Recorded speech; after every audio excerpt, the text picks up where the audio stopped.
सभी साथियों को क्रांतिकारी जय भीम।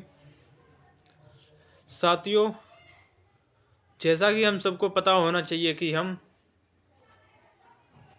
आज जो भी कुछ हैं वो सब बाबा साहब डॉक्टर भीमराव अंबेडकर जी की देन से हैं, क्योंकि वही एक ऐसे मसीहा थे जिन्होंने भारत का संविधान लिखा था। और जब वो पढ़ने जाते थे तो लोग उनसे करीब 200 मीटर की दूरी बना लेते थे और कहते थे नहीं रुक, बाहर बैठ, ये बाहर बैठ के पढ़ाई करेगा।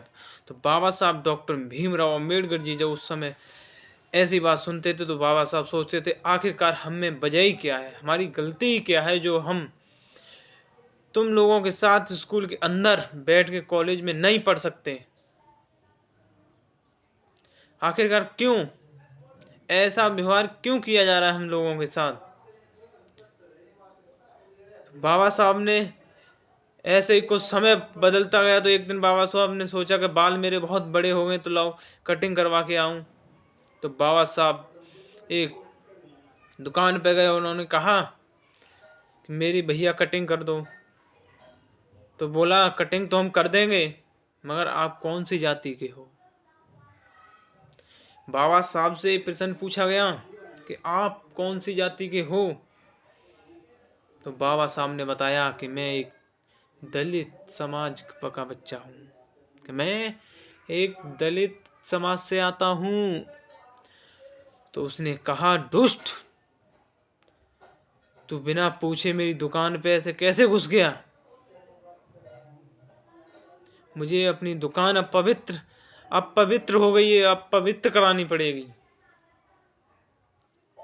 तो ऐसे ही बाबा साहब ने कितने कठिन परिश्रम विचार किया, कितना कठिन परिश्रम उन्होंने पार किया, तब जाके उन्होंने दिन रात एक की। खाने के लिए रोटी नहीं, पहनने के लिए कपड़े नहीं, मजूरी कर करके उन्होंने पढ़ाई की। लंदन में जाके उन्होंने पढ़ाई की थी। तो आज हमें ये आज़ादी भीख में नहीं मिली है, किसी के टुकड़ों से नहीं मिली है हमें। ये बाबा साहब डॉक्टर भीमराव अंबेडकर जी की देन से ये हमें आज़ादी मिली है। ये आज जो भी लोग कह देते ना हाल कि हम संविधान को नहीं मानते, अरे संविधान क्या है। तो मैं उनसे कहना चाहता हूँ, जिस समय संविधान नहीं लागू हुआ था, संविधान नहीं बना था, उस समय आप कहाँ चले गए थे ये बात बोलने के लिए कि मैं संविधान को नहीं मानता, कि वो है दलित है, इसका संविधान स्वीकार नहीं होगा। और कहते हैं कि संविधान बाबा साहब ने नहीं बनाया। कहते हैं कि 200-300 लोगों ने मिलके बनाया। तो मेरा उनसे कहना है कि अगर एक लड़के की बारात में 100 आदमी जाएंगे तो इसका मतलब 100 बहू लेके आएंगे घर पे, बहू तो एक ही लाएगा। अगर साथ जाएंगे तो उन्हें भी हम बोल देंगे कि नहीं ये भी हमें डाल के लाएंगे साथ ही में। तो मैं कहना चाहता हूँ सुधर जाओ बिल्कुल ही। आज जो भी बड़े बड़े पदों पे आज जो भी अपना कार बढ़िया से चल रहा है, इसका घर जिसने कभी सोचा नहीं था कि मेरा घर कभी पक्के में मैं बैठ पाऊंगा, आज वो महलों में राज कर रहा है, महलों में रह रहा है, कोठियों में रह रहा है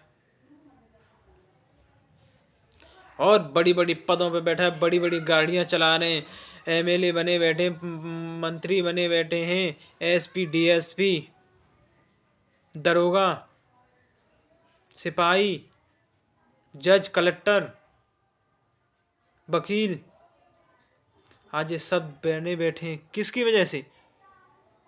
बाबा साहब डॉक्टर भीमराव अंबेडकर जी की वजह से। नहीं तो ये कहीं किसी के खेत में जाकर गेहूं नरा रहे होते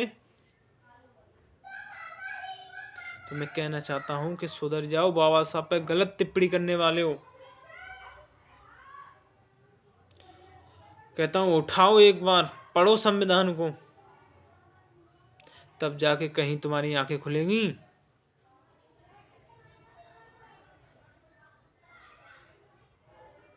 सुधर जाओ, वरना चंद्रशेखर भाई का वो बयान तो आपने सुना ही होगा कि अगर हम सुधारने पर आए तो बहुत बड़ा नुकसान हो जाएगा।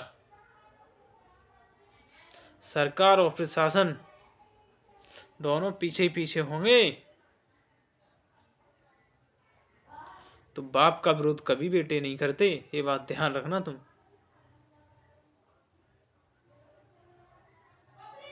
अगर वीडियो मेरी अच्छी लगी हो, वीडियो में यहीं एंड कर रहा हूँ, अगर वीडियो मेरी अच्छी लगी हो तो कमेंट में बताना और वीडियो शेयर करना, सब्सक्राइब करना।